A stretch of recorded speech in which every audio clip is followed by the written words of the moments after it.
Today is Friday, May 25th, 2012, and I'm here at the Victoria Care Center in Ventura, California, speaking to Larry Valenzuela about his experiences in the U.S. Army during World War II, as well as his experiences in the Korean War.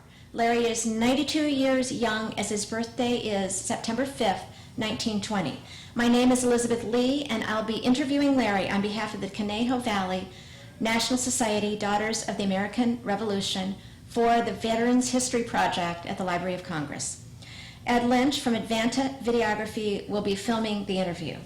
Larry joined the California National Guard in 1937. In 1941, his unit, the 144th Field Artillery Battalion, was federalized, and he served in the U.S. Army from 1941 until the close of the war. Larry was recalled into service in 1950 and proudly served in the Korean War, achieving the rank of Sergeant First Class during his time there. He also is a recipient of the Good Conduct Medal, the American Defense Service Medal, the European African Middle Eastern Campaign Medal, and he is a marksman 30 caliber. You're a native Californian, is that? Yes, I am. So where'd you grow up? Did you have brothers and sisters? I had 4 brothers and 3 sisters. They're all passed away.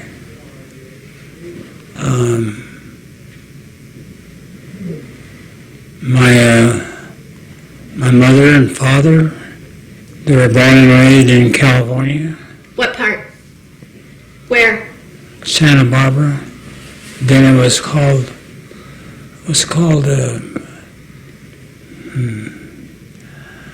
they had Californios. It was almost like a country of their own, but it wasn't. It's just California people that were born and raised there. And they had no affiliation or any close relations to Mexico. So then my dad and my mother were not rich folks, but they taught us well. They taught us how to get into life, how to be polite to people.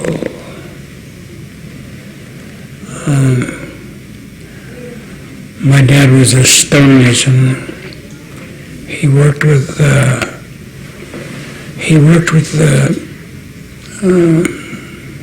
flagstone, that fancy stone. Pretty stuff. Yeah, if you go down and you go, he saw it. My dad built in the Museum of Natural History. There's an entrance, and it's made with flagstone. My dad... He worked on that? My dad put that on there. And there in the hillside, leading up to the city college. They changed the name, I don't know. Is that the City College of Santa Barbara? Yeah. Okay.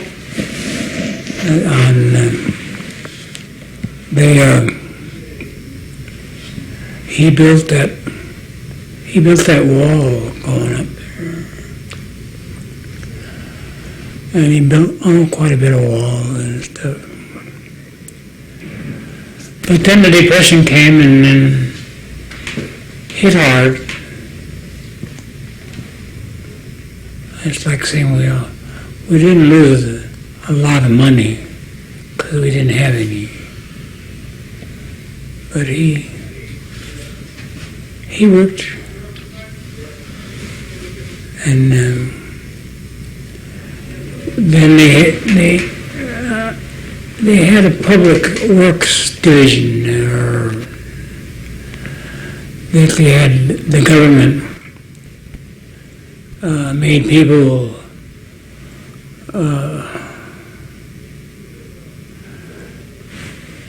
they gave people food and stuff. I remember one time they gave us a whole sack of onions. my mother said, what am I going to do with a whole sack of onions? Well, I guess only mothers know. She made onion soup. Well, it's good stuff. We had onion soup for breakfast and onion soup for lunch and onion soup for dinner. And But it sounds like you had a happy childhood. we did. Well, there wasn't. My dad and mother never nailed a nail tooth to tooth, but they were good. They were good parents. And you had a close family, I think. Mm-hmm. You had a close family. Everybody was close. Yes. We always got together at night and they talked about old times. My dad and mother in front of the big old pot-bellied stove that was in the living room. And they would talk about old times, different times, and but they never did talk about Grandma and Grandpa. Why not? I have no idea. Family Feud, who knows? They never spoke much. Maybe there was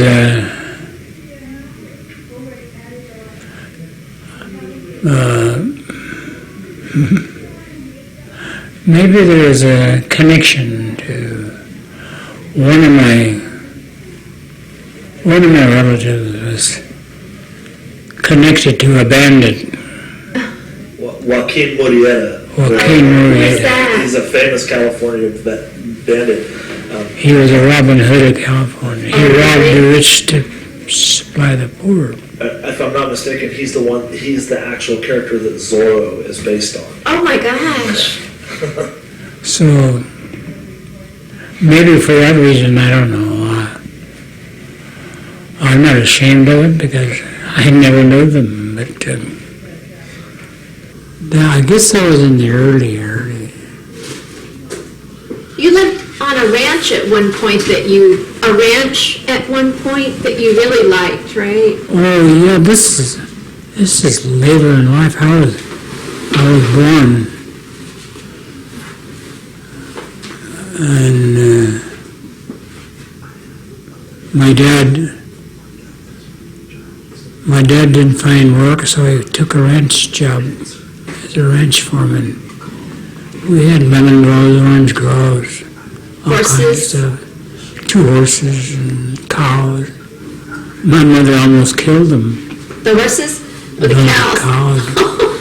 She gave them watermelon orange. They're not supposed to eat that. They blow up. Oh yeah. My dad had to go out there and stab them on the side to relieve the air. You puncture their lungs or something. They lived? Huh? They lived? Oh, yeah. That's how you relieve them of the gas they got. And my dad didn't get mad, so beat my wife, my mother up. But and it was fine. We lived there. I guess I was 4 years old, 4 or 5, because I hadn't been going to school yet. So I was still suckling. I was still breastfed at 5. And my mom always said, that's why you're healthy. Oh. See, I guess mother's milk is healthy, you know. I mean, from there, my dad used to go once a week. My mom and dad would jump in the car and go to the store to get supplies of food and stuff. And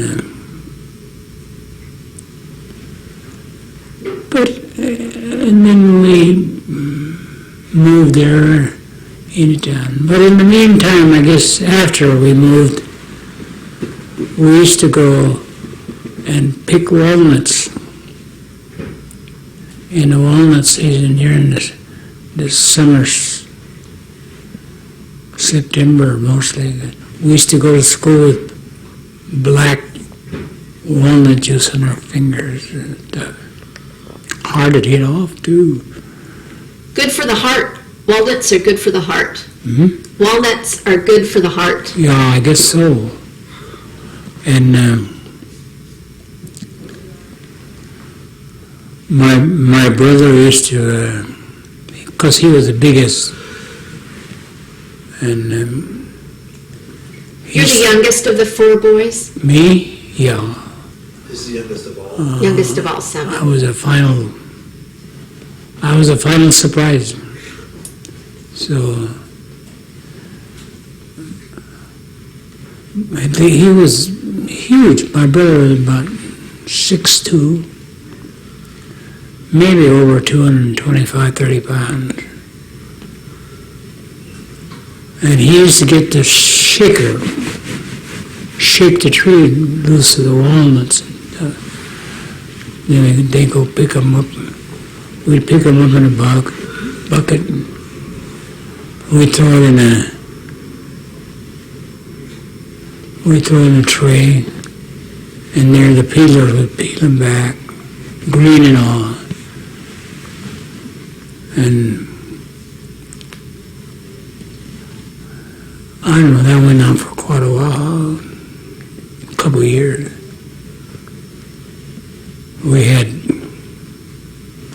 That's why we always had food during the Depression. When did you decide you wanted to enlist in the National Guard? When I decided? Yeah. In 1940, wasn't it 1940? When did you decide that you wanted to, though? Did you always know you wanted to be in the Well, I Army? wanted to. Well, I met a friend of mine, and he just come on over Monday, and we went to the Armory and stuff. And he talked me into enlisting. He says you get a check every month. And you go 1 week and they paid you $30. And it was well me, my mother, my dad had already died. Let's see. No, my dad wasn't dead yet. But 1940, this guy and I, he enlisted. He already was enlisted. And So you joined together with your friend? yeah, we enlisted together. The 3 of us. And Why the Army instead of... they wouldn't accept me in the Navy. They wouldn't accept me in the Marines. They didn't accept me in the other services. For one simple reason. I didn't have my diploma. I didn't graduate. I'm sorry for that, but I learned a lot though without going to school. But you still need that certificate. And I said, my mother says, when you get out of the service, then you can go to school. So I said, yeah, I'd probably do that. But I never did go back to school. Friends of mine had already gone to, and then I got injured, and I didn't go. My classmates were 2-3 years ahead. And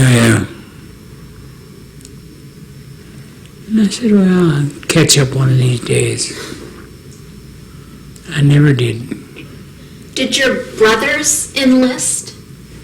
Any of your brothers Finish school enlist in the in the military? service? Yeah. No. No. I was the only one. My younger brother did make it. He didn't try to enlist, but he had a bad eardrum, so Okay. that disqualified him from all the services. So then my other brothers were married, had children and stuff.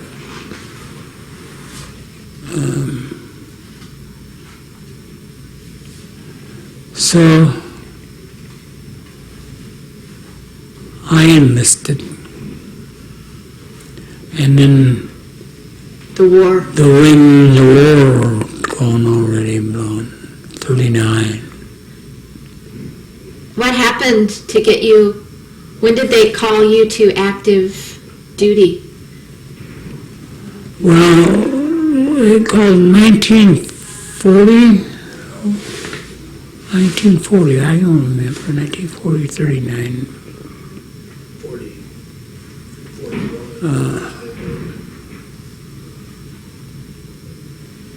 And then shortly after, the war was Germany and Japan, and the attack from Japan. And they called you from the National Guard, and your unit was federalized, right? Yeah, well, they federalize you right away when the government takes you over, you know. Yeah, what happened there? Well, we were just the same as we were going, and then all of a sudden we were the United States Army instead of National Guard. We were California National Guard. And they just took that away, and they made us government property. Is what they made. So then the war started, and we were federalized. Where'd you go for basic training? First we started at the Armory in Santa Barbara. And then when they federalized us, they put us in camp. Not next door, but Where's your in camp? Washington, Fort Lewis, Washington. Oh, I remember that day. Raining.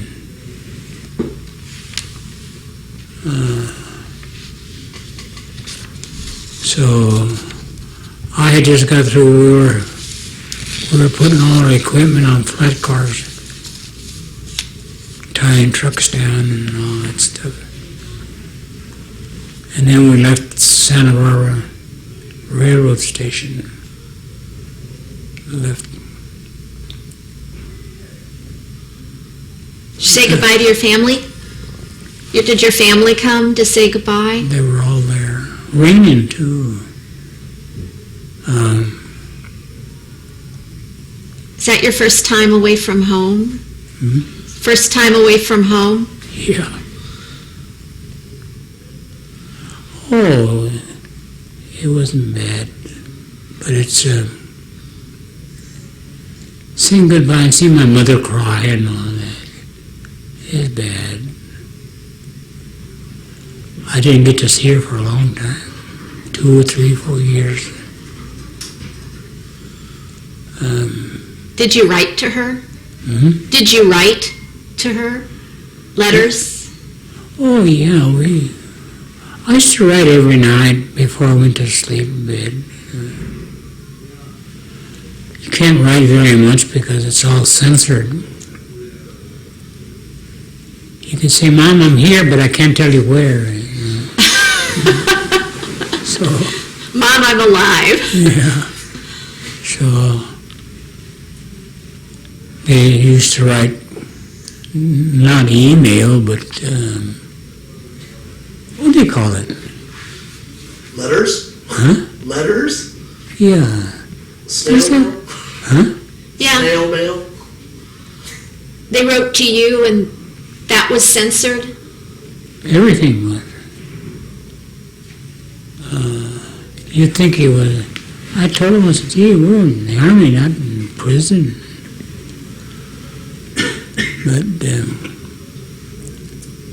But they're all right. You get used to it, then you just, that's like an everyday deal. You go about your business and you work. We were in our camp, we were more busy getting our camp ready. And What did you have to do to get your camp ready? What'd you have to do? oh well, the barracks are already there, and we had to clean them up. Tar paper on the floor, clean it up. Almost rebuilt them. It didn't take long. We got it all straightened out.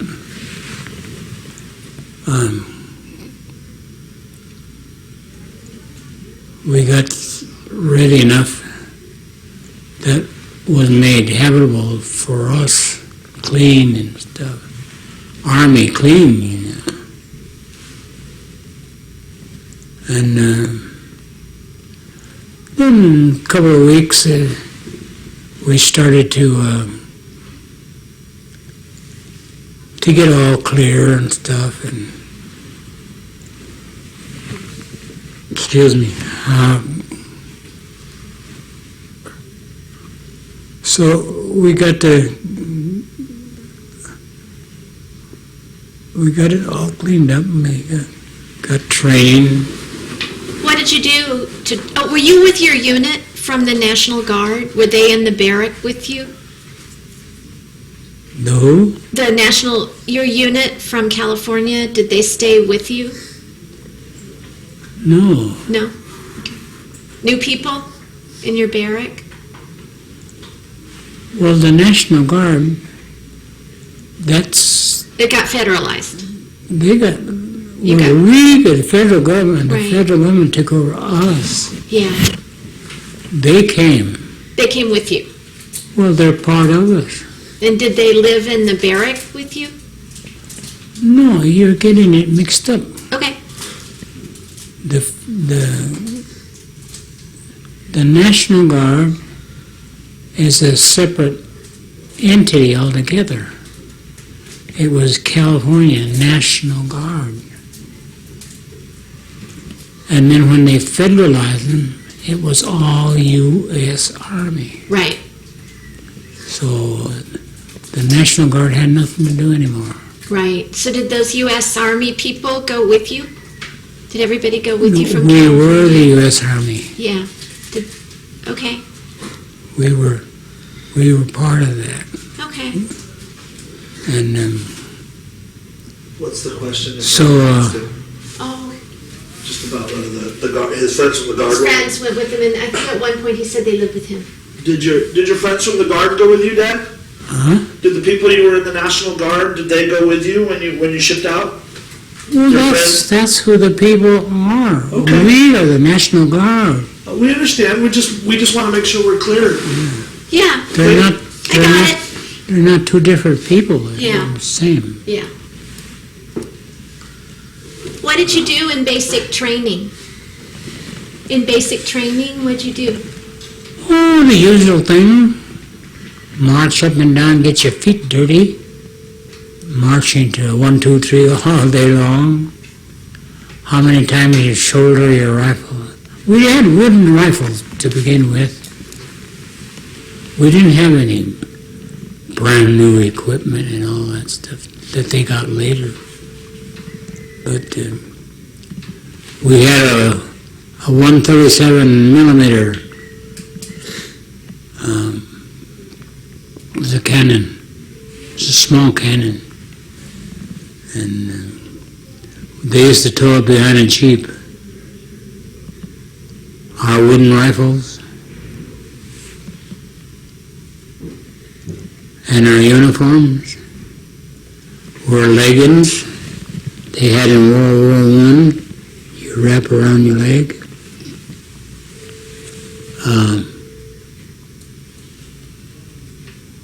You marched there in your tunic. I don't see how they ever didn't choke to death.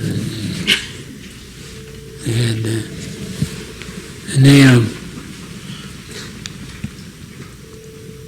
and then it went on for about, I don't know, maybe a month, 2 months, and then when after we were there for a while, I don't remember how long, but they would start bringing in new equipment, brand new trucks, Jeeps, all new uniforms, clothes, all modern clothes, not. So, and then it started, everything started to get organized and stuff. And then all of a sudden, here comes the war. I was in Olympia, Washington. I had been there on an overnight pass. And we were sitting in a bar.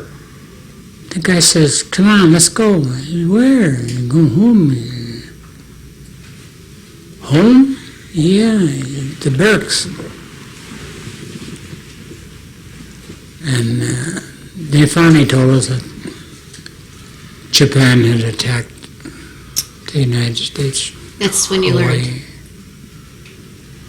So they hustled us back to camp. He never saw freedom again for 5 years.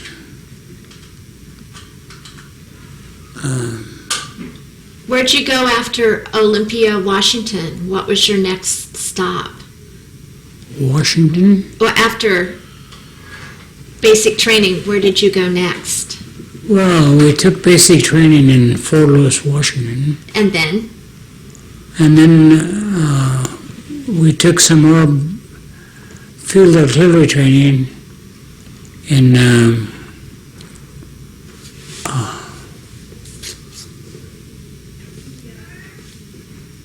Missouri, maybe? uh, Missouri, maybe? Fort Leonard Wood, was that yeah, next? we were training Yakima, Washington. Okay. That was our artillery training place. And then from there we came back to Fort Lewis, and they start preparing us. Then we came back, and there is when the war started. So. And then you went. Mm-hmm. And then where'd you go? Well, then where we went is we stayed for a while, Okay. and then when our federal basic training, we passed our tests. You had to take tests. For shooting? Mm-hmm. For shooting? For artillery shooting Okay. and stuff. And you start,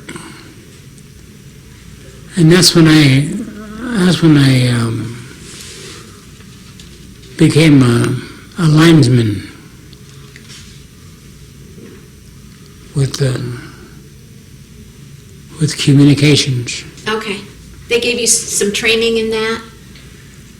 Well, they show you how to splice a wire, how to cut it, stuff, telephone, how to repair a telephone, and in the dark, nighttime, all of that training.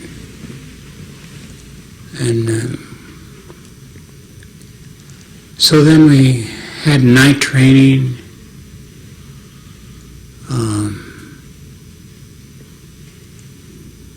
how to do it in the dark.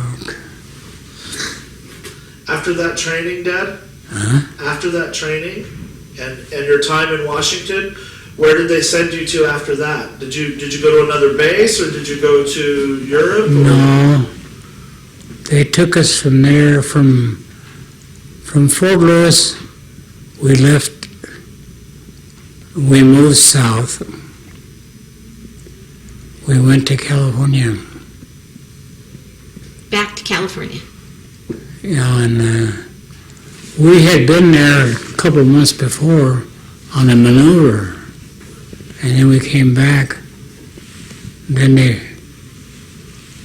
moved us to what was the name of that? Fort Leonard Wood? India. Fort Leonard Wood is no. It's the one in California? Yeah. The one in California? A base in California? I can't. Oh, in the desert. Okay. We were in the desert. Indio? Indio. Yes. Good job. We were in Indio. Not exactly in Indio, but about 30 miles north of there. Hot. Oh, man. It was called Camp Youngins? No, that was French. I don't know, anyway, it was an artillery. We had to get out there in that hot sun. You couldn't touch anything, it was so hot. March? Hot. Burn your fingers. Did you have to march in the heat? Oh, March. you do that every day. You get up and you march to breakfast and you march back to your thing and you march here and you march to the bathroom and you march to there and you march to there. Anyway, it's all the same thing. March, eat, march, eat. You never went, when we were in the desert, we never went anywhere because it's so far away. I think we were there 4 months.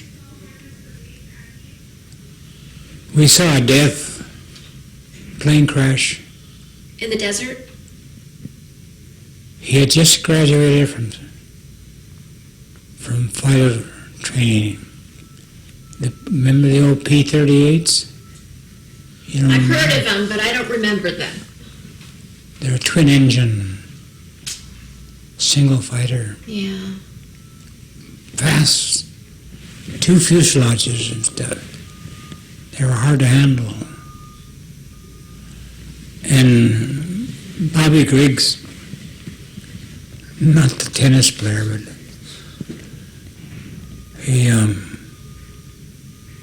he came to show off his plane and his new training and stuff. He just graduated from pilot school. We heard the roar coming over the mountain. Can I move my arm? You're okay, Dad. Yeah, you're good. And as he was coming over the mountain, he dipped down into our area. And he was chipping his wings. And when he was coming down, he was still too low. And his left wing hit the ground. Oh, Tipped it. you saw it. Huh? You saw that. Well, yeah, it was right in front of us. And it went.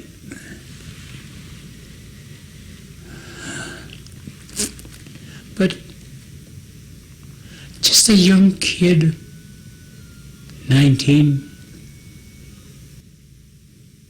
He, all they are, trying to show off. Yeah. And he tipped the wing and it stayed that way. He lost control. And he just went around in a big circle. Came back to right over the camp. and crashed right over the motor pool, just beyond all our equipment, trucks and stuff.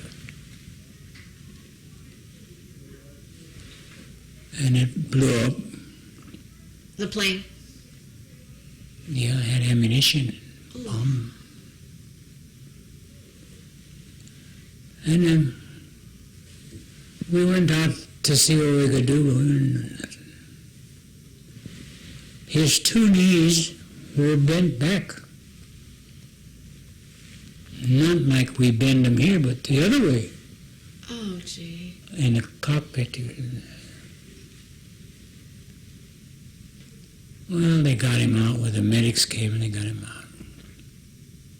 That was all the excitement for that. That place? Yeah, and then, I don't know, maybe a couple months later, we were heading up to Missouri. We were taking training there in Missouri, getting new stuff. And we always say, well, it's only one thing. They get new stuff, you're going somewhere. So we went, left there, and took off at a night train. Left the desert for Missouri. What happened in Missouri? More training. More training. Different types of training. Different equipment coming in.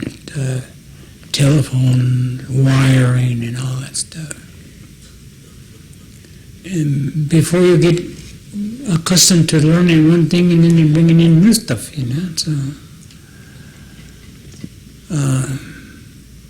I learned more, learning how to splice wire, telephones, and I never saw the inside of a telephone. Oh, when you take it You have to apart? take it apart. So, very easy though, but not in a real technical jobs like they got now.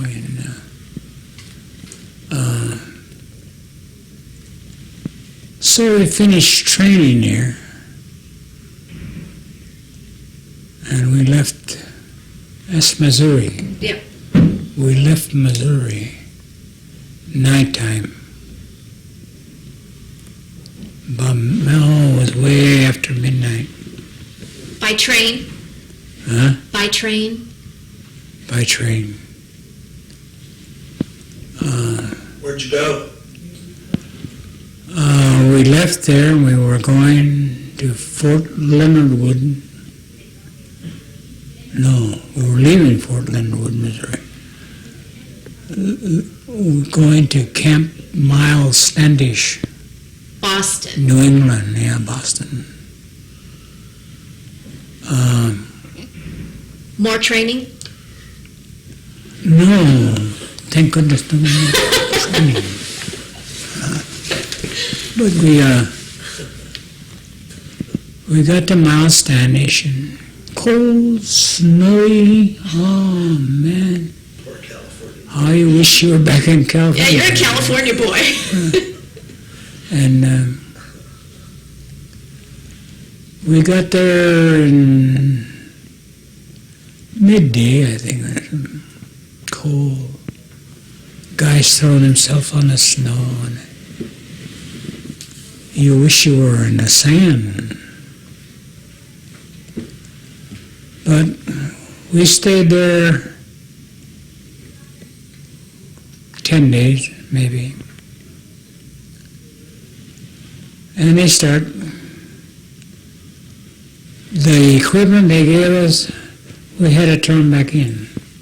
I said, why they make us check it in, then you have to turn it back in? So they turned it back in and Gave you new. they cleared us all of everything. We didn't have to worry about anything. Just our baggage. And we went to Miles Standish. left Miles Standish, I should say, boarded a ship in Boston Harbor.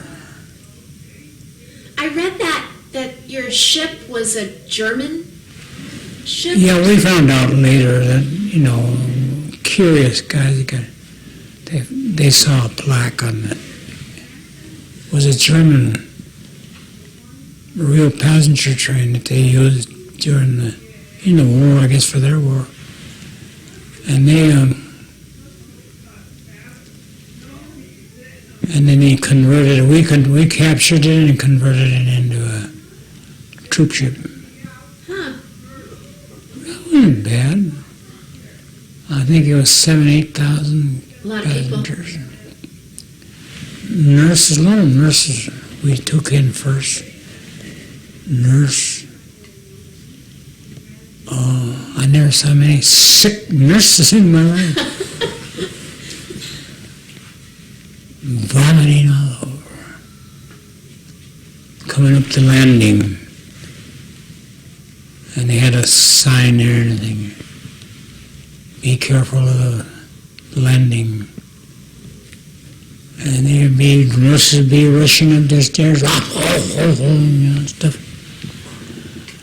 And they cleaned it up and stuff. Let me see. How about you?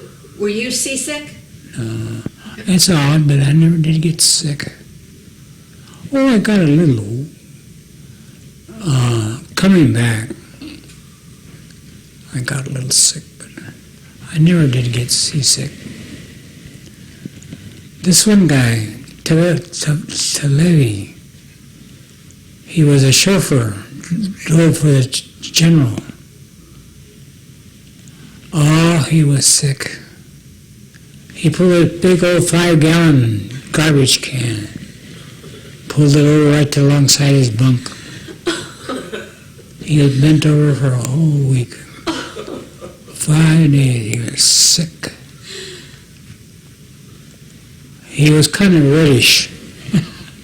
I'll bet. White as a ghost, man. And So where were you going from Boston? Where did you go? from Boston, Yeah, when you left. we were going to England. Okay.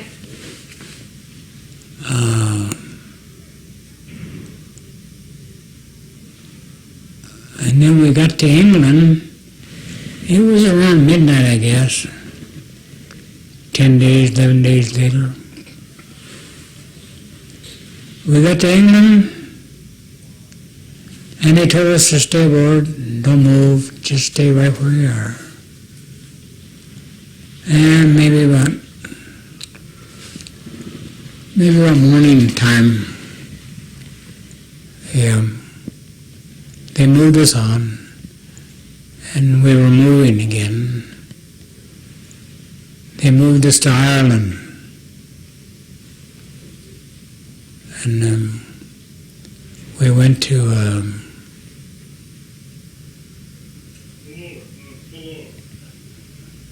what was the name of that town? I can't remember where we were. It's that big city there in Ireland. You were in a castle, right? Hmm? Didn't you live in a castle in Ireland? In a castle, that's where we were headed Yeah. for. It was made over for, British troops. They were using it. They put showers in there and all that. And we trained there. More training, but different grounds and stuff. Peat bogs. And we were there, I don't know. We were maybe a couple months, so we trained in Armagh. We were stationed in Armagh, and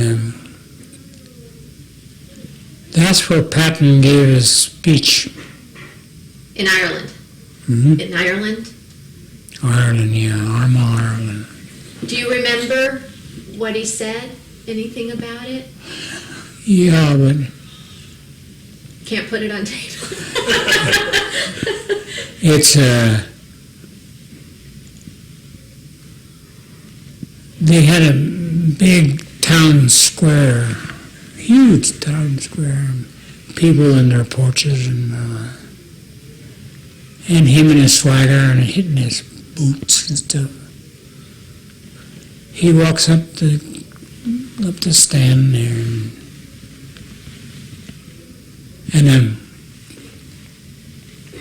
and he says his usual greetings and stuff, and he starts talking, and addressing mostly the military, not the civilian. And he starts talking about how great of guards we were, and security,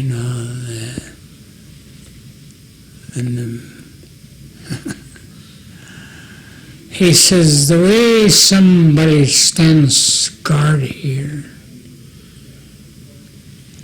you can get a sock full of caca and smother you to death. And you can knock that off you want. You're okay, Dad. We're okay. And so that's the way he was. Straightforward. Did you like him? Oh, I loved him. He was my general all through the war. He was rough and tough. And, he slapped the soldier, I didn't know. Well, that was in North Africa. But Why?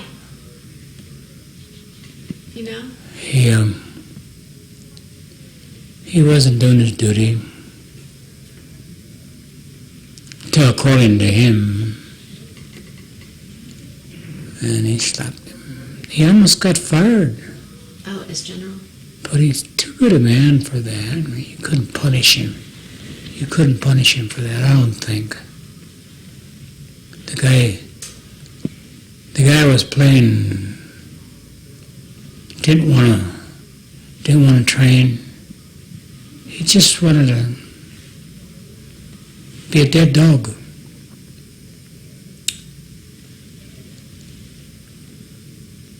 And they were going to discharge him, and they said, no, you're going to tough this out. I understand he made a good soldier. Eventually, But then the story ended. I don't know where he went to.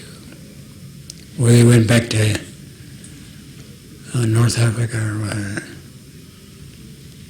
And then we moved. where'd you go? Where was I? You were in Ireland, and then you went Yeah, well, we moved to England.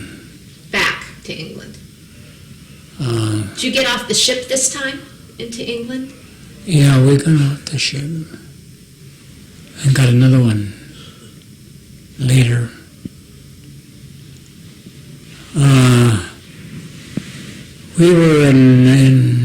We were still in Armagh, Ireland, and they moved us by vehicle, by truck and stuff. We drove to England. We drove to Scotland and all through there. And we drove a beautiful little town, Ross on the Wye, they call it. Beautiful place. And we stopped and overnight, a couple of nights, near an airfield. It was a British airfield. And we were camped right alongside the edge of it, where these bombers were coming in at night. in flames and all torn up. From across the... Huh? They were British? British. Where'd they come from? Do you know? I have no idea, but I imagine it's from all over, I guess. But they were using that airport. Were the Germans bombing England when you were there? Oh, they bombed them every night. You heard it? You could hear them. We're too far. But you never saw it. But, we were right on the edge of this airport. We were bunking on the ground. And we were laying there in our pup tents, looking up. And every once in a while you see a bunch of airplanes coming in. Some sputtering and some not. Some making it. No crashes. I don't remember any crashes, but they were very close to crashing. Bombers, fighters, on fire. You wonder how many dead, how many came back, how many didn't.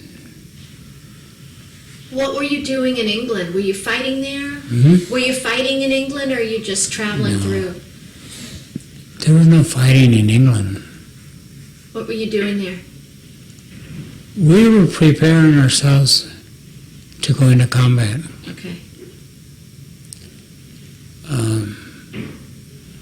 We went to this little town, Ross on the Wye. I never forgot that. Beautiful little town. And the guys wondered how they never got touched by bombs and stuff. And you could read the newspaper at 12 o'clock at night. No lights. From the lights? Northern Lights, yeah. It was amazing. You walk from town and go back to your camp. And it wasn't moonlight, it was just plain daylight. So we finally left there, drove back to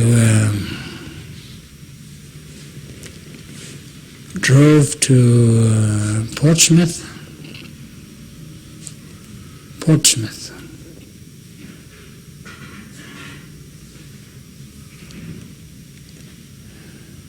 Then where'd you go? Portsmouth? Mm-hmm. Portsmouth is in England? Portsmouth, yeah. And then after that? I was trying to remember. When you went to... When you were supposed to go to D-Day, were you going to the D-Day invasion after England? Oh, it was quite a while before that. Okay. It was probably March or something. June 6th hadn't come around yet.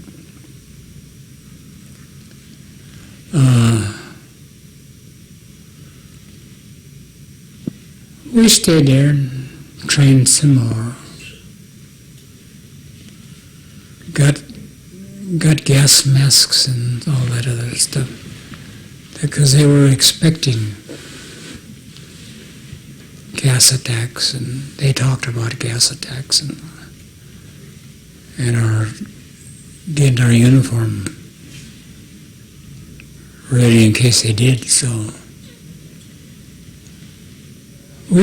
then came time to move. So we moved on Portsmouth. And guess what? What? More training. We got more training. And then time to move again. The big show was about to come. everybody was skelter-skelter right here and there. They start barricading everything. And you wonder what's happening, you know. But they were getting ready for the big show. What's the big show? Huh? The big show? That was D-Day, Ah. June 6th. Well, they got ready and stuff. Waterproofing vehicles so they could get in the water and stuff. And then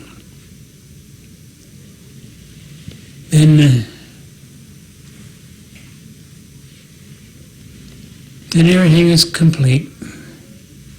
They start moving you to where you were going. They moved it, I can't remember the place, but they moved it someplace, and we started to waterproof our vehicles, make them. We didn't have any tanks or any big. We had a big tractor stuff that pulled our gun, but that was about all I could go wade in the water.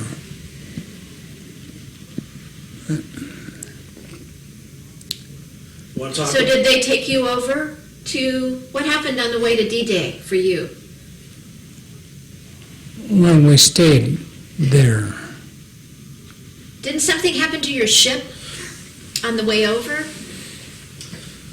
Into the invasion. France? Yeah, what happened? Well, first of all, excuse me,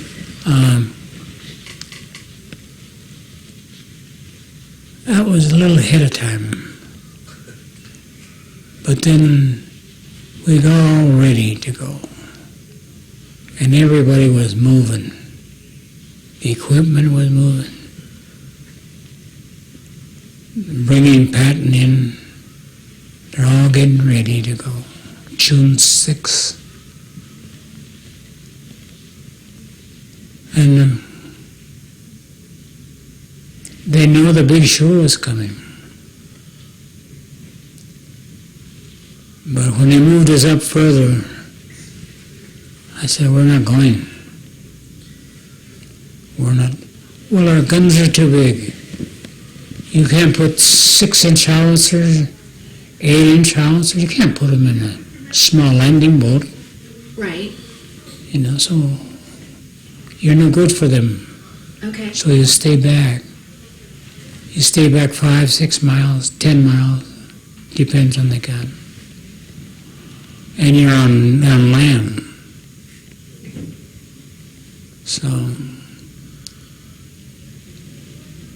then, as what he would say, the big show.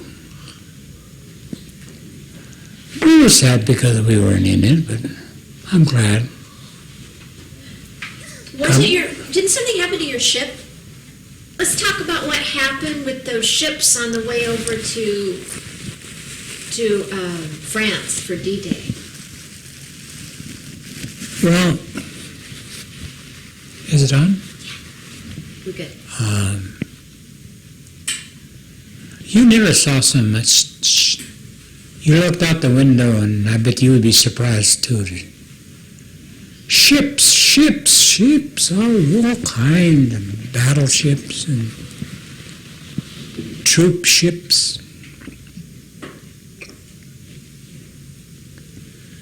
And you knew they were all going to their death, you know. Not one of those people would come alive. Did they know it? Well, I imagine they would. They're trained for that. I knew I'd be shaking in my boots. These are young kids. 18.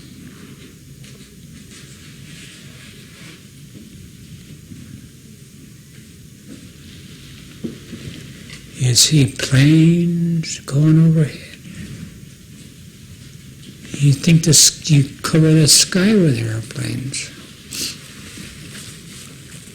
Was it just U.S. or other countries too? Mm-hmm. Other countries or just us? I was in a Canadian landing craft. Okay. I guess they put us in it because they didn't have any more Americans, or they were in order wherever they were supposed to be. But you never landed.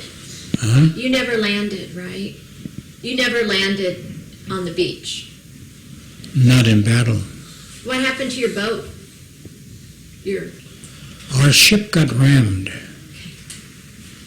on the back. And in the back they carry a degauser. It's, I don't know, it's something. And it detects submarines. Okay. And so the balloon went in here and it rammed that degauser.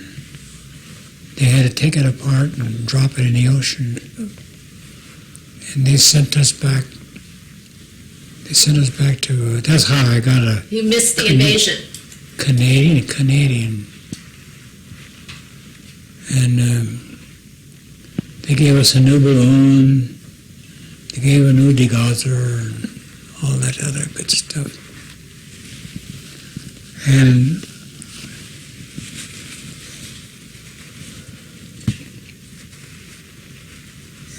then we joined the forces again. We landed in Normandy. I don't know how long after that. 5-10 days. Was that Omaha Beach? Huh? Was that Omaha Beach where you landed? The whole thing was It was Omaha Beach. Okay. There was Omaha Beach. Oh, further south, there was another name. The British had the north. We had the middle. Right. And then there was other countries down the line. But it's, no matter how you look at it, ain't nobody getting out of there alive. We all said that. If you're lucky,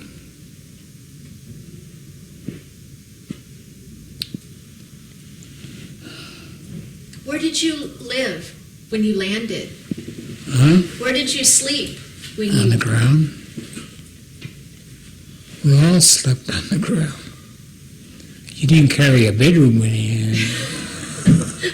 How about a kitchen? Well, we did. This is another story, but we did carry. We got some springs. So these two kids from Philadelphia, they were in our. They were two of my linemen, Shepard and Brownie. They found some springs, bed springs, you know. Yeah. And they said, well, no, we're not going to sleep on the ground anymore. We're going to sleep in the... They threw their sleeping bag Over the springs? when they get in the springs, you know. When they told them they had to dig holes for those two, they threw them away again.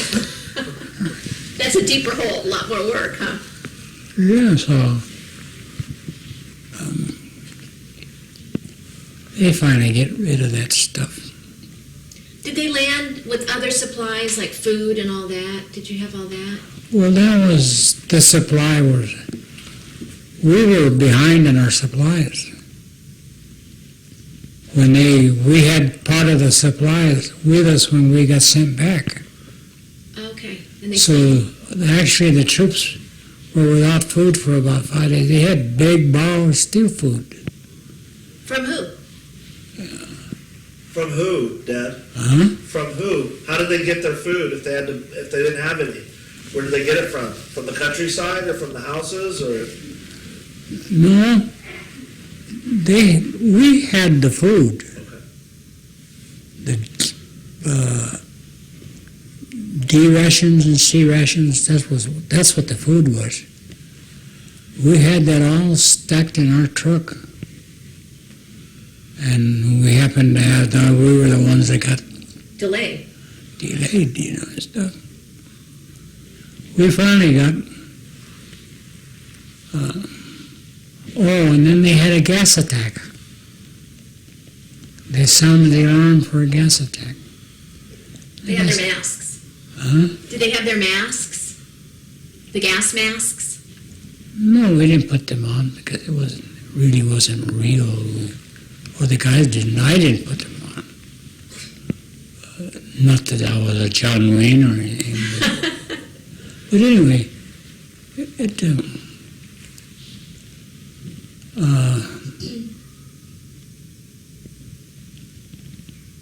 we finally got on land and stuff and tried to catch up to where they were.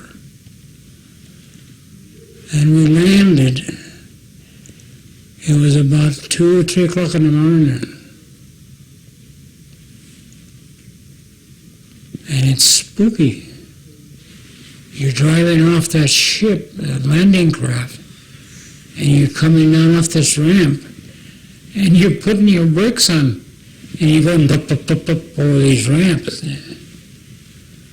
And you wonder, gee, was you making all that noise? They're going to hear you, And but it wasn't. The enemy was quite a ways. And you had to catch up to the troops. We had to catch up, yeah. So they kept us there on the shore till morning, daylight. They had right along the shore. They had lights, landing lights for planes, steel ramps, because we wouldn't get stuck in the sand. So we're there, and that's... and then...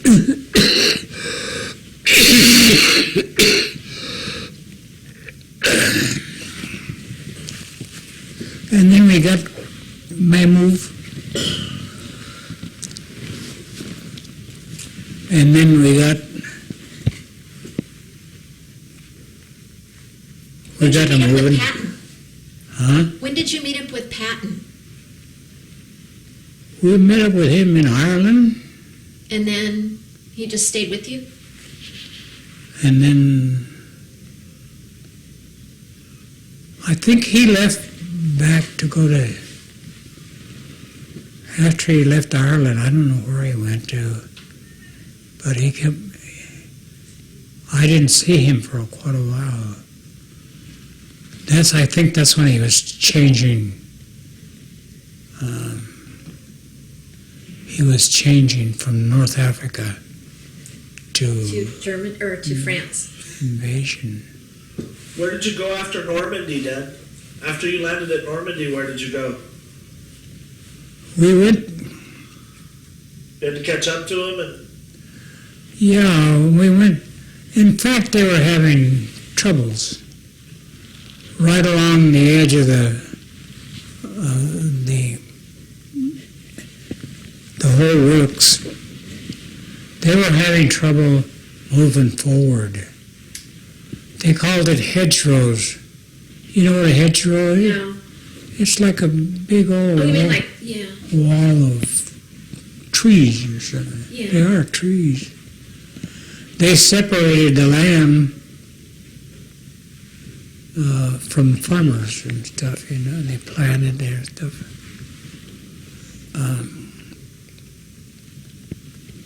And we left when we started to break through, what they really call the breakthrough.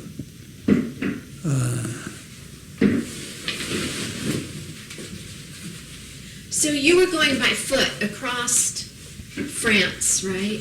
You were in a truck, but the army was moving by foot across France. The army was. Yeah. They were using their equipment. Yeah, you were going across France? Yeah, I rode across. I didn't walk. Okay. Sometimes, but Did you see a lot of battles along the way? you see them after the damage is done. You can't see it when you're shooting 5-10 miles away. You're killing the enemy all before you get there.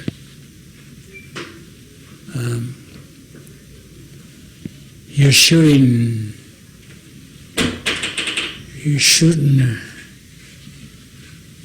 You're shooting cannons. The 155 howitzer, that's the little guy. And the 155 long tom, that's a big guy. And the 155 8-inch howitzer. But you're far away. You're maybe 5-6 miles. Depends on how close they want it to cut them off. We called it the fast truck. I guess it wasn't used then, but So you were marching towards Germany? mhm. You were marching, where'd you go through France? Where did you go after France? Well, we were still in France one year, and then the big break came when the Germans couldn't penetrate us, and we couldn't penetrate. Finally, we broke through them, and they started to move. St. Lo,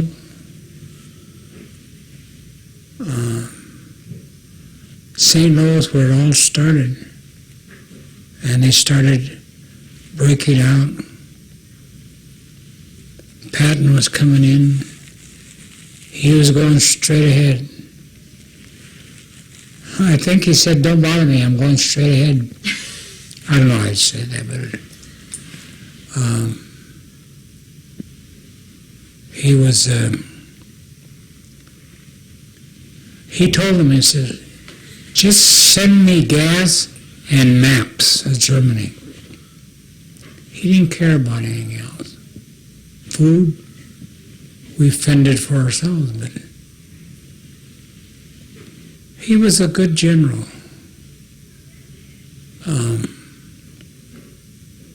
Where did you see, remember the battle you told me about where there were all the horses? Where did you see What was that? the name of that? There's a name for it. In Austria or in Huh? France? In Austria or in France? France. Oh, I don't know that. Tell us about that. Well, that's when they broke loose. That's, yeah. And then you wonder, what kind of damage did you do? So this coming over this hill, and you look down in this valley. I got that valley in my head, and I can't get it out.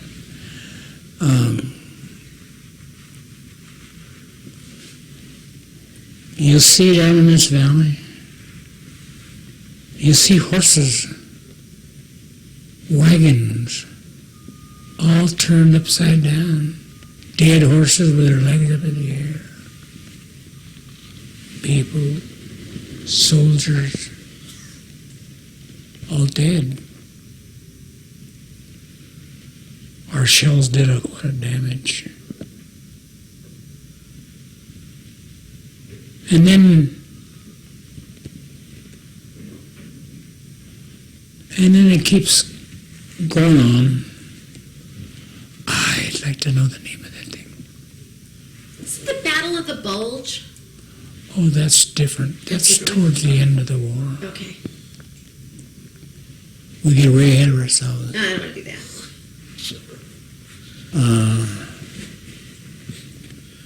Was that valley, Dad? Huh? That valley? Was that before the minefield that you told me about, or was that after the minefield? Remember you told me about how you had to get out and poke around the mines? Was that before that or after? That was before. Why don't you tell us about that? Yeah. Tell us about the minefields. Well, when we weren't doing nothing, they'd send us for supplies. And they sent us 4 guys. They sent us 4 guys to,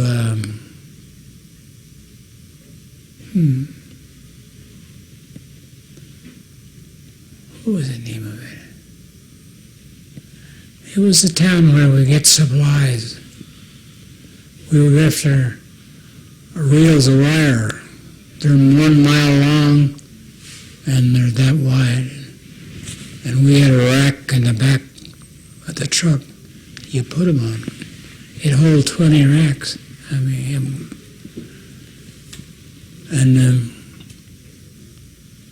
well, anyway, they sent us back to get supplies. More reels, more wire. And we came across a bombed-out bridge. And it said, Achtung Minen. That means attention, mine. And you really paid attention.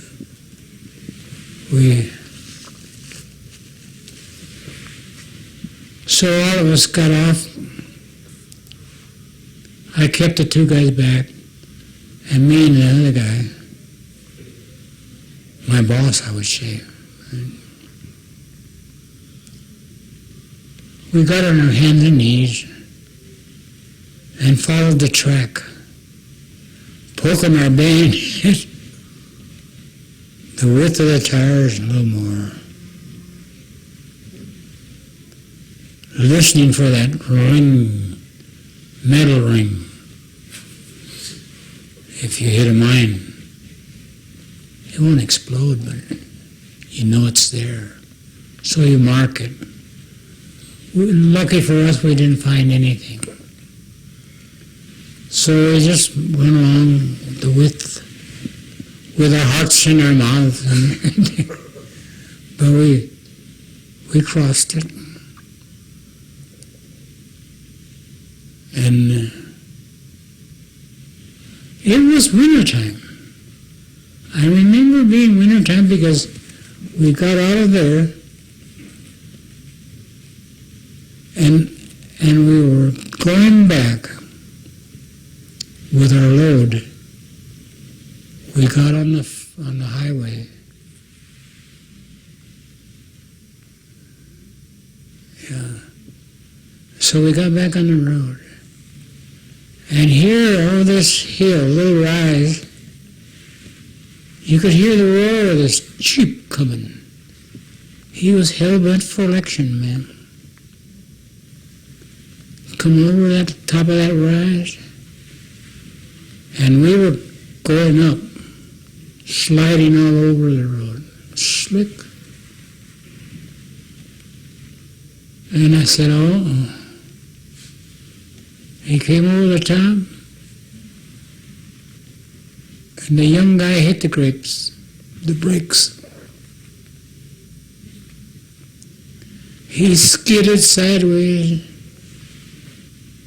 and I said, oh, well, he's gonna hit us right smack in the middle.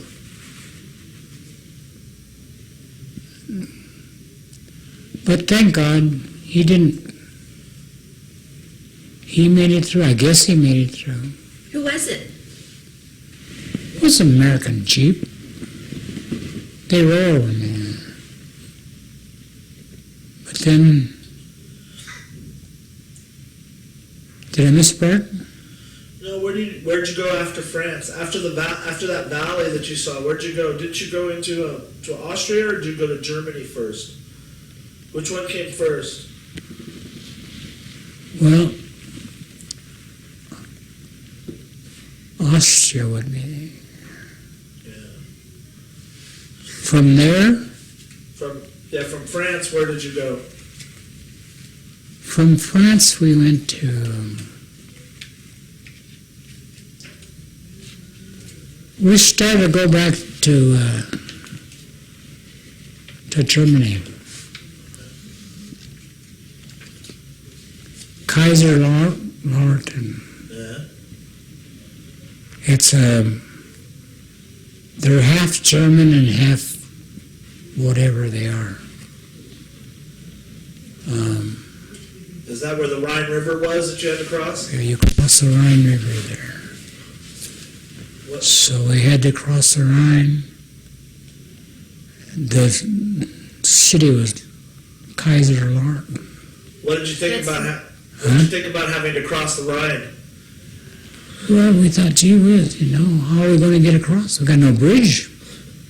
Were they bombing it? Huh? Were they bombing it?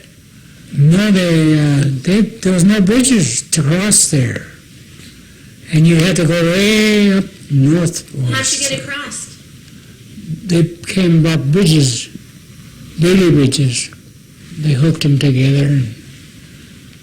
And they were still active because they threw a smoke screen.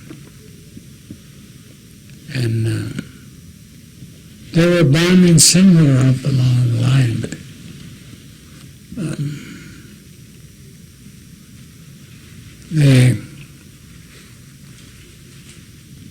we crossed there.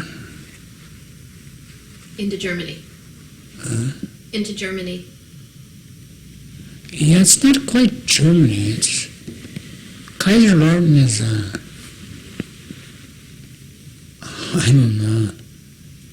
They're like a Mexican, but they're not a Mexican. You know what I mean?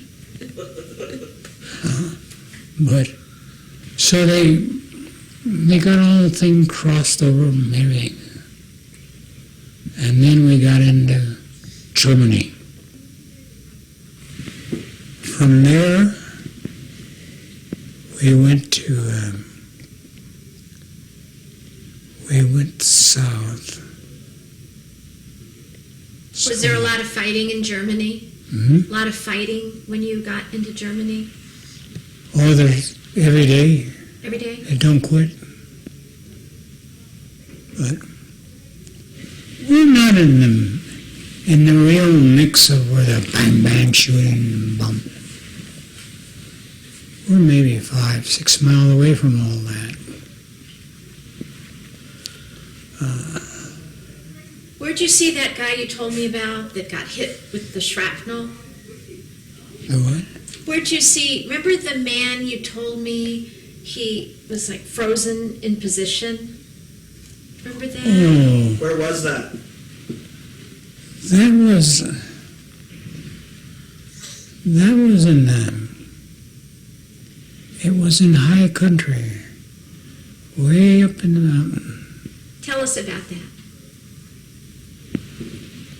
Well, we just got through shelling it, so we moved forward to see what kind of damage we done.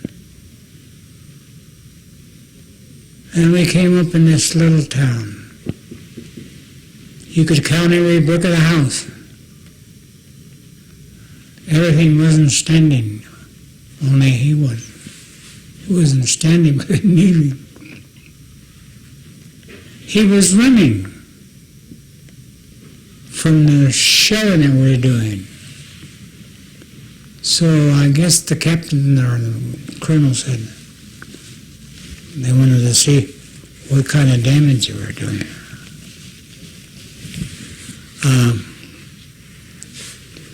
So this guy, how was that guy there? He He was running And he got killed. from the bombing, Uh-huh.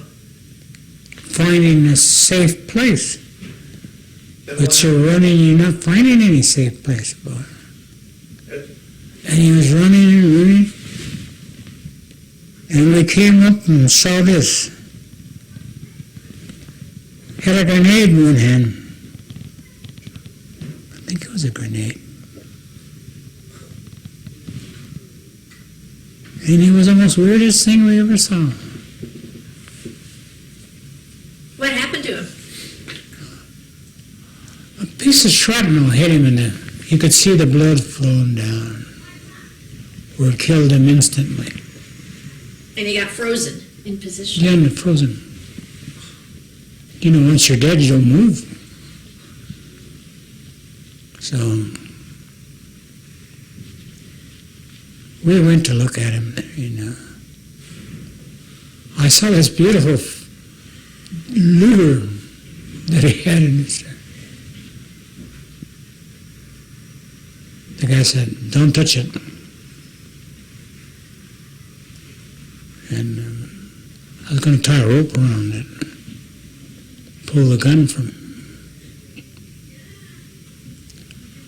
I said, I don't think that would be worth it to blow half the people up. Did anybody collect German uniforms? Did you ever get a German uniform? I did one, just a whole complete, no blood, no nothing, just like brand new. It was easy. He was dead.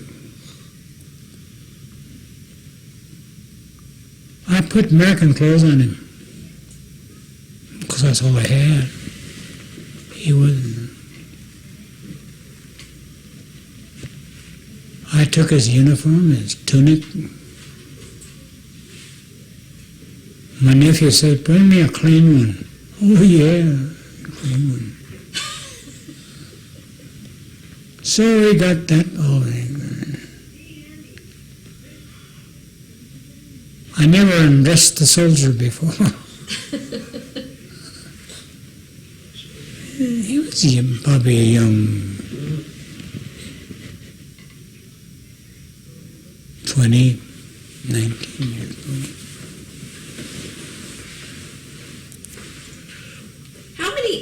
How far did you march? Didn't you say you went 100 miles a day or something? Oh, the Americans did that. Yeah. Sleeping on the ground the whole way? We didn't. I rode.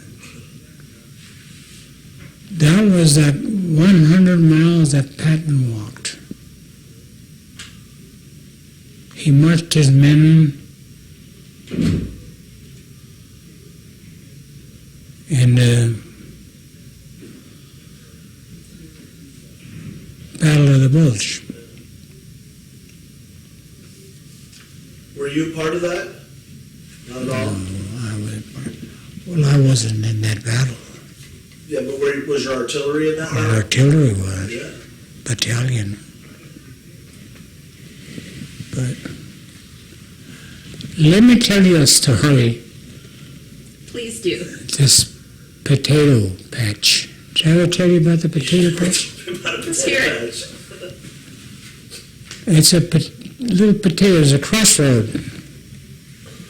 I can't remember where it was, in France It was in France. or Germany. I don't remember.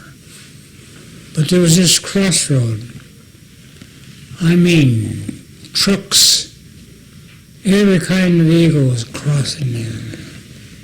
Tanks, everything was using this crossroad. And it was a potato patch, and there was a telephone pole in the middle of that patch. For you. And we had to put a line in there to cross over. Too busy to put it in land, so we had to go overhead.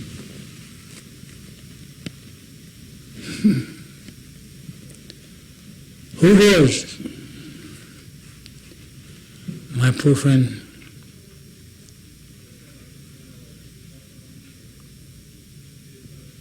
He was a kid from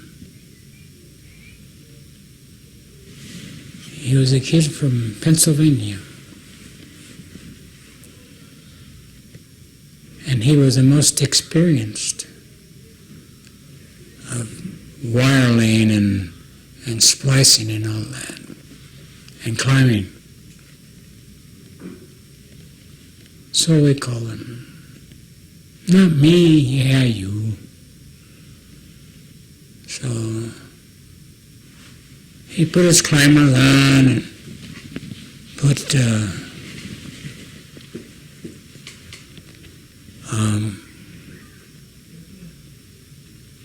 everything he had, the belts and all that, and ropes and stuff.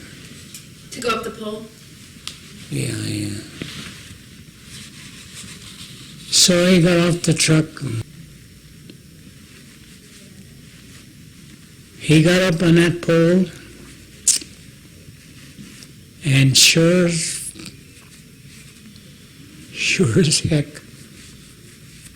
there was trucks crossing. Trucks going one way, jeeps and other tanks, all kinds of vehicles going across that road. Here's this telephone pole in the middle of a potato patch. We didn't have anything to go across. We couldn't cross it because they were digging. They weren't using the road. So poor what's his name, George? What happened? I had to call the kid. He put his climbers on. He had to climb the pole to go overhead. Did something happen on the pole? What happened? Airplanes came. Germans? Trucks, tanks, enemy tanks. Oh, those were enemy tanks. Oh, what, and he was on the pole? We were right in the middle of this thing. Oh my gosh, what happened? Well, as true Americans, Yeah. we did what we had to do. This kid did. He did his job, did a well job. In fact, he got a promotion for it.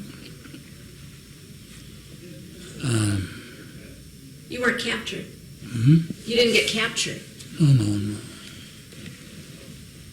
So he had to put that. He had to put that up. He had to put a wire up right next to this road with a bunch of German soldiers going by. I Huh? think they were Germans. I'm not sure. Wait a minute. Let me think.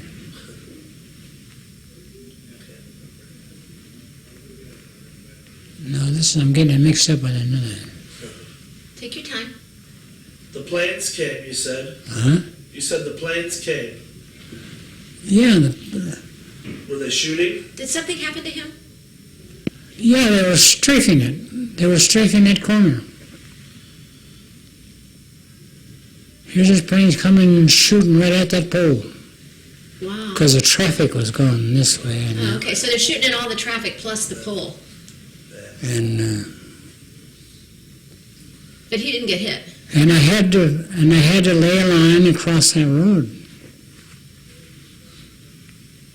So, Did he get hit? Did your friend get shot? Did your friend get shot? no. Well, good. Then you guys succeeded. He did it all right. Good job. Can't remember though. You got it done though. Oh yeah, it was a wonder everybody was still standing. Did that happen a lot when you had to string wire and you'd be vulnerable? No, it's just we were all by ourselves, or we took different routes and stuff. But you had no protection. Nobody to protect you, really, while you're doing Oh your job. no, protect yourself.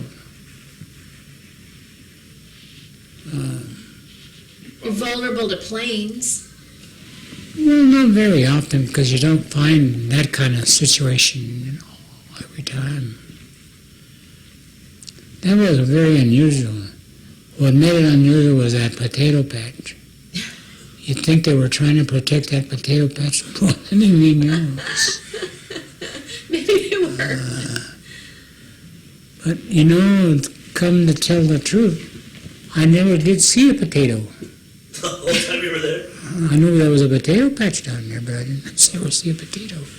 You told me one time, Dad, about going to a place in Austria where Hitler went, his house.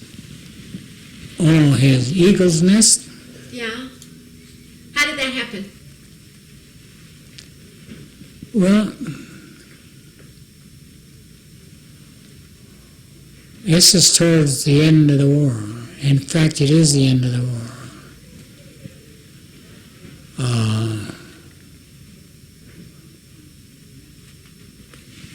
Austria. It was in Austria. What was that house like, Dad? Oh, gorgeous, man. Mirrors all over, silverware. Food? The movie showed them stealing all that. But I think that was bad taste. What movie? Huh? What movie? The Band of Brothers. Okay. Oh, it's a good movie. But it showed them pilfering the place. And they didn't. Well, like I always said, they always told us, if you're going to take food, take what you eat, not what you're going to eat later. Those people are coming back. And they have all that there. Those pictures of their hangings, their pictures, and all that other stuff. We took only what you could eat and drink. That's it. Left the rest there. Why were you in that house? Because we had taken over that. Okay. We had taken over that.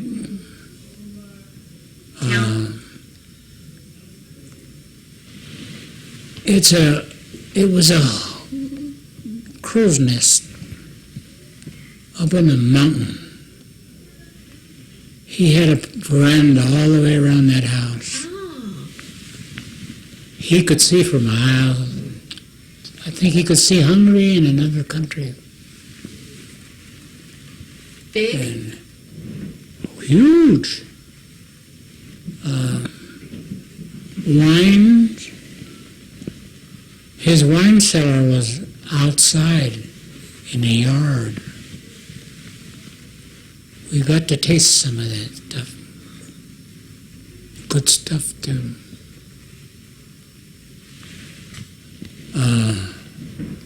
How many bedrooms, do you remember? How many bedrooms in that house? I don't know. We didn't have time to count. But I imagine there was enough to bed down maybe 2 countries that he had for guests. I wonder what he did there. Huh? I wonder what he did there, what he used it for. What he did? Yeah, I mean, what the house was for. I don't know. What he did when we were there? Yeah, what he did at that house. Was it just like vacation or for troops? Do you know what Hitler used it for, Dad? Yeah, what did he use the house for? He used it for his guests. He'd have 2 or 3 people from or countries. Like for Mussolini and those guys? All those people that come there to visit. And instead of putting them in hotels, they put them in that thing. Yeah, kept him safe. And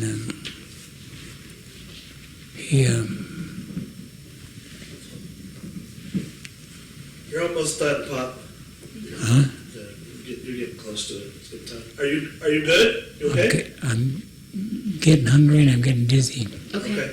Do you want to tell us one more story, Dad? Can you tell us about when you got captured?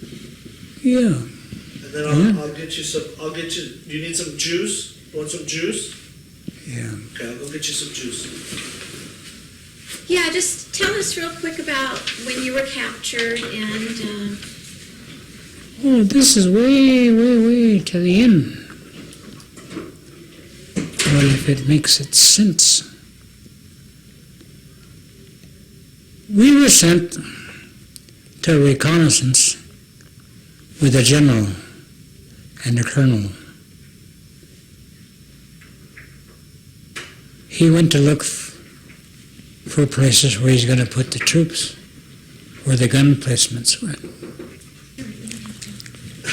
Do you want to talk about the Korean War after this, Dad, or? Yeah, that's all right. So tell us about when you were captured and then, We were on a reconnaissance with the colonel. But he was up there in an airplane.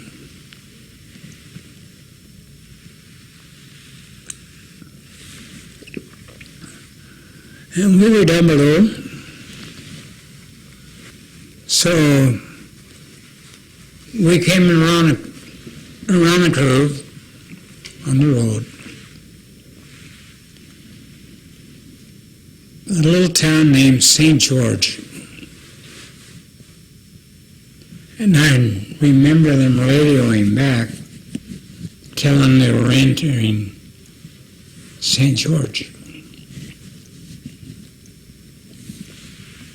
And then they opened fire, killed our radio man. So we pulled back and got captured. where did they take you? There. We didn't go anywhere. So, excuse me. Didn't they lock you up somewhere? Hmm? Did they lock you up in that house? No? They left us free. Left us free in a room upstairs. They didn't lock the doors. They just put us in this room. And you could hear them running skelter and make a bunch of racket. We looked out the door and wondering what all and saw them running, some going this way. And I don't know whether they got scared or whatever, but they took off, left us up in this room. And we looked out the door and opened it a bit, running this way, running that way. And gung fu, they're talking German. You could almost see it, you know. They took off with our Jeep and our truck, a small truck. And we were wondering, what were they doing?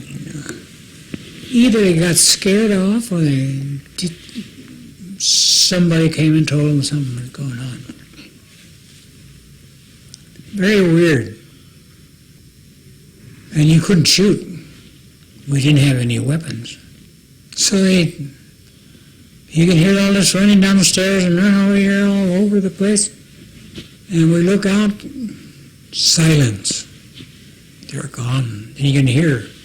And you heard the Jeep running in the Buick and another pickup truck. And they left. I think someone was They watching left us over in this room. You think? you. When you hear this whole story, someone was definitely watching over you the entire war. Uh-huh. Someone was watching over you the whole war. Well, I think so. I still believe it, but And I'm really grateful about that. huh? Because I I'm here. believe it, man. I don't know how, but he was my protector. If you'd like, I know you're tired and you're hungry. That happened when you were captured. That was right near the end of your service, I think. Yeah, it was because it was in Austria. Do you want to talk about Korea, Dad, or do you want to be done? You want to just talk about World War II? Well, Korea, there wasn't much. I didn't do much action. Only in a bar and a hotel. But I didn't do no fighting. The artillery batteries did all that stuff. You did communications? Well, what's a guy cutting wire going to do up there in the front line? But I didn't do too much. I didn't kill anybody. To to say, you know, oh, exciting, I killed a German, I killed a... No, I didn't do that. And I'm glad. What did it feel like to serve in? What did it feel like? Did it feel different to serve in Korea versus World War II? Did you? Because I know there's some question about why, you know, we were. Well, Korea was a different war. Yeah. The troops felt. The different. fighters were different. Their characters were different. In what way? They didn't care. They hated Americans with a passion. They'd rather cut your throat than feed you. You were telling me about how the people you fought with were different in World War II and Korea. Well, different cultures. You have different cultures in Yeah. Korean and the American public people. I didn't get too much. I guess it was Korea. We met Mama-san. She was owner of a hotel, the hotel bar.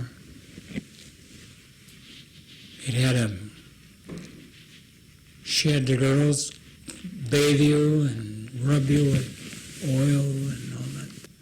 Not in a sexual fashion, but I guess the innuendo is there. I was there, but I was there we'd sit around. I drank mostly. I was really bad, yeah.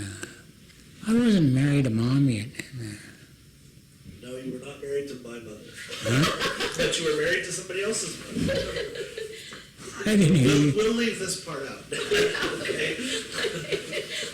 Let's move on. What happened after Korea? After Korea, you were part of the National Guard for a while, and then you And decided. then you came back. Yeah. You came back at the close of the war in Korea? Mhm. You returned after the close of the war back to California? Korea? Yeah, I was back. Why did you end up leaving the service then? Hmm? Why did you leave the service after 17 years? Politics, my son.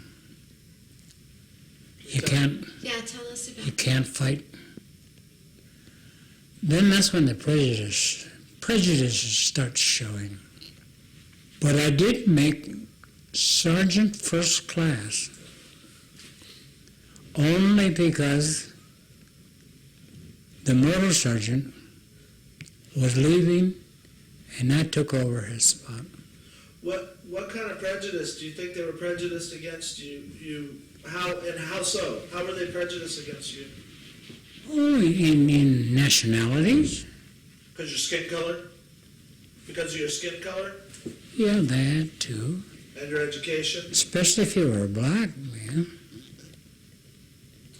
You told me one time about a story, I think I remember, that they wouldn't let you go out on pass because they thought you were Native American and they thought you would drink too much. Oh yeah, that was in the States, in Washington. Yeah? That Really? Yeah. They wouldn't let you have a pass, huh? Gee, that's way when we first were going in there. There was a lot of American Indians there in Washington? in Washington, So everybody else got to go and leave. yeah. And you had to stay? Hmm? And you had to stay? You couldn't go on leave? No. But I was just a green kid, I guess. I don't know. I never paid too much attention to it. Silly people against each other, you know. Whites and whites and blacks and blacks. They closed they actually closed the whole town. Why? Because the whites and the blacks couldn't get along if they were both in the town. This is in England, Bath, England. Yeah, I know where Bath is.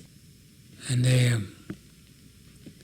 because if they both black and white went into town. Man, there was murder there, man. And then, so what they did is one day black, one day night black, one day white. And they told me, you can go both places. I said, nah. Why would I do that? Dad, how do you feel about that? After all that service, all your service to the country, and you felt like they were prejudiced against you, did you ever hold it against them? I never did. I said, if they're ignorant, fine. If not, still fine. It's silly, you know? Just because of skin colors and languages and stuff. It soon passed. But the hurt's there. It hurts for a long, long time. You say, why would I fight for a country that hates you? I couldn't see that. I couldn't see the logic. Why are they keeping me? Why don't they just throw me out? Well, I think probably because you're a real asset to the military. I think so. I thought so too. It wasn't just because I was doing all right. No, it's because you But were more than all right.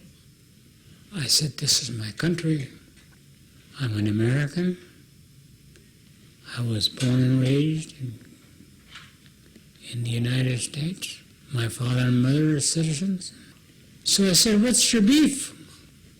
They can't answer a lot of those questions. It's not one race against the other. You're white. I'm white. That's what it says in my paper. But I don't believe it.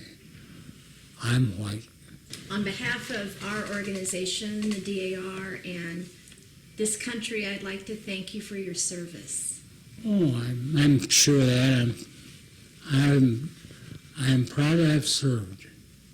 I would do it over again. And thank you for your time. I really would. Not for all the silliness I went through, but I would. I loved it. I loved it. I loved it. And I loved it. You love your country, don't you, Dad? Huh? You love this country, don't you? I love this country. Sure do. I'd fight over again for it. Although they treated you bad, but what difference does it make? I don't have to live with them. They have to live with their conscience. I did my job. I did it good. And I'd do it again.